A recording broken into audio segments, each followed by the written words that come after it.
प्यारी दुल्हन, आज मैं तुम्हें एक कहानी सुनाती हूँ। ये कहानी है तुम्हारी, ये कहानी है मेरी, ये कहानी है हम सब की। ये कहानी जो तुम्हें हमेशा याद दिलाती रहेगी कि दुनिया में तुम्हारे बगैर कुछ भी नहीं। दुनिया की रौनकें, रंगीनियाँ, सब कुछ तुम्हारे बगैर अधूरा है। ये कहानी जिसका सबसे अहम किरदार तुम हो। हाँ प्यारी दुल्हन, तुम। मैं तुम्हें ये भी बताऊंगी कि ये कहानी कब शुरू हुई, कहाँ से शुरू हुई और कैसे शुरू हुई। तो आओ, चलो मैं तुम्हें एक कहानी सुनाती हूँ।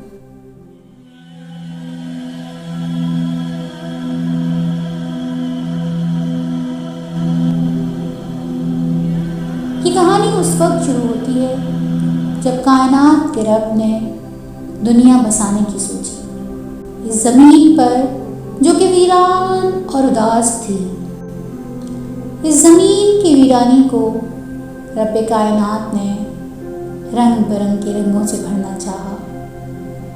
तो जानती हो क्या किया?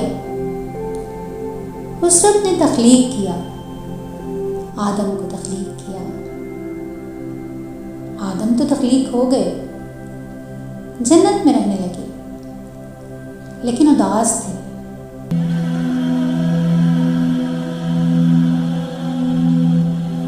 दुनिया की हर नेमत मौजूद, जन्नत जैसी जगह, लेकिन आदम उदास है।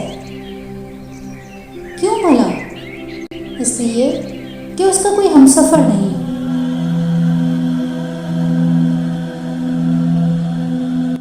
उसका कोई साथी नहीं, उसका कोई प्यारा नहीं।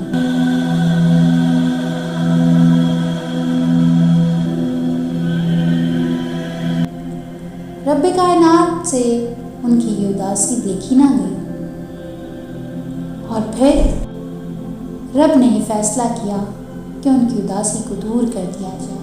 आदम की उदासियाँ खुशियों में बदलने के लिए रब ने तुम्हारी तख्लीक की।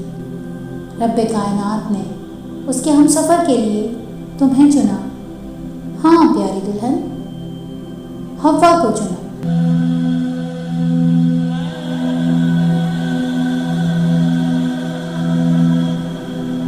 हव्वा की तख्लीक हुई तो आदम की पसलियों से हुई। जानती हो ना,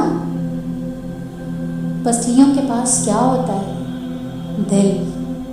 हाँ, इसी दिल में से तुम्हारी तख्लीक हुई। इसीलिए तो तुम्हें रब ने आदम के दिल में रहने के लिए बनाया है। प्यारी दुल्हन, ये है तुम्हारी तख्लीक की इब्तिदा, और ये है तुम्हारी कहानी की इब्तिदा। यहाँ से शुरू होती है एक दुल्हन की कहानी।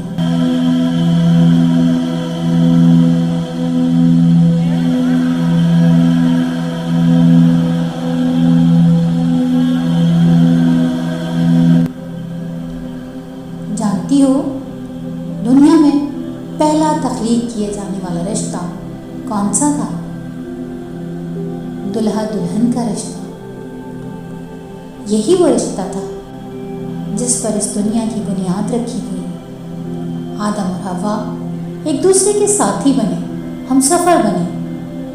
और हाँ, तुम्हारी कहानी में एक और किरदार भी है, बहुत अहम किरदार। जानती हो वो किसका किरदार है?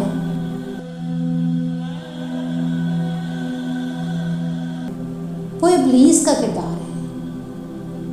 जो ही आदम और हव्वा जन्नत में जाके रहने लगे, इब्लीस जो कि असली दुश्मन था, आदम की तख्लीक से लेकर क़यामत तक दुश्मन रहेगा, उसने एक चाल चली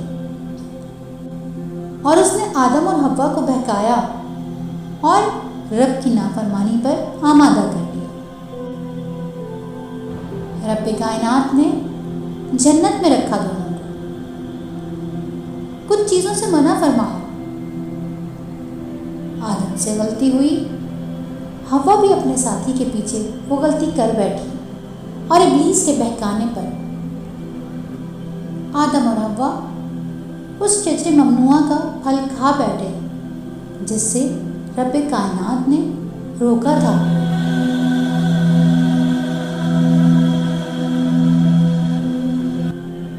जानती हो प्यारी दुल्हन, इब्लीस कयामत तक ऐसे ही हर शजरे ममनुआ का फल खिलाने की सही करता रहेगा। इब्ने आदम की पूरी नस्ल को, आदम और हव्वा दोनों ही जमीन पर भेज दिए गए।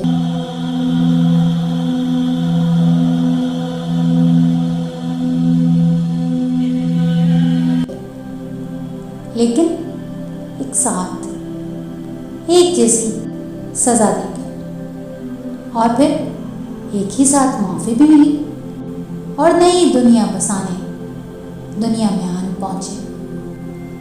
ये थी इब्तिदा आदम और हव्वा की दुनिया बसाने की।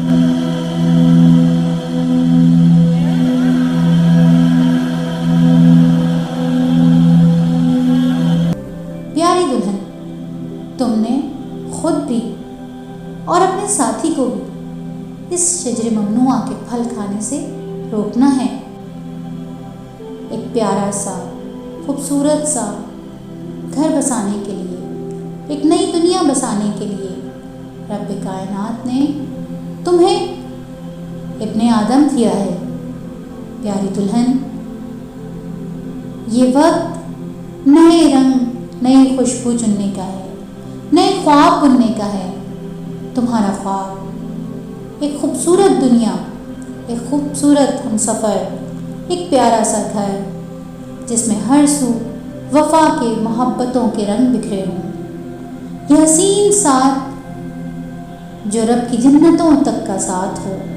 तुम्हारी हर खुशी और तकलीफ़ में, हर फिक्र और परेशानी में, हर कदम पर तुम्हारे साथ होगा। उसके हाथों में तुम्हारा हाथ होगा। ये हसीन बंधन ही तुम्हारा मजबूत हिसार भी है और तुम्हारी हिफाजत का जिम्मेदार भी है। ये जो सांचा है ना, यही तो एक महफूज पनाहगाह है दुनिया के हर सर्द और गर्म से बचाने के लिए। देखना प्यारी दुल्हन, वही इब्लीस से बहकाने ना आ जाए। तुम उस इब्लीस के लिए कहीं नरम चारा ना बन जाना। तुम्हें बहुत होशियार रहना होगा उसी इब्लीस से। जो कहीं ज़रा सा इब्ने आदम बहकने लगे तो तुम्हें मोहब्बत से रोकना होगा, कहीं खफगी दिखानी होगी, कहीं किसी नाज और अंदाज से उसे रोकना होगा। कभी तुमने अपनी मनमानी होगी, कभी उनका कहा मानना होगा, कभी गम में भी राजी रहना होगा, कभी ज़र्फ़ सबात से, हर लिहाज से, हर महाज पर अपने हमसफ़र का साथ देना होगा। तभी तो तुम मुनफरिद बनोगी, अपनी मिसाल आप बनोगी। प्यारी दुल्हन, इस कहानी को ऐसे ही आगे चलते रहना है। ये कहानी क़यामत तक यूं ही जारी रहेगी।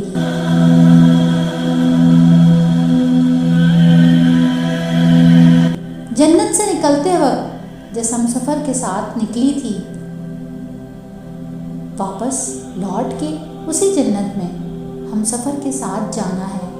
प्यारी दुल्हन, याद रखना, ये कहानी तुम्हें याद दिलाती रहेगी कि इस दुनिया में रब्बे कायनात का सबसे पसंदीदा और महबूब रिश्ता तुम्हारा रिश्ता है जो आज बनने जा रहा है। प्यारी दुल्हन, याद रखना।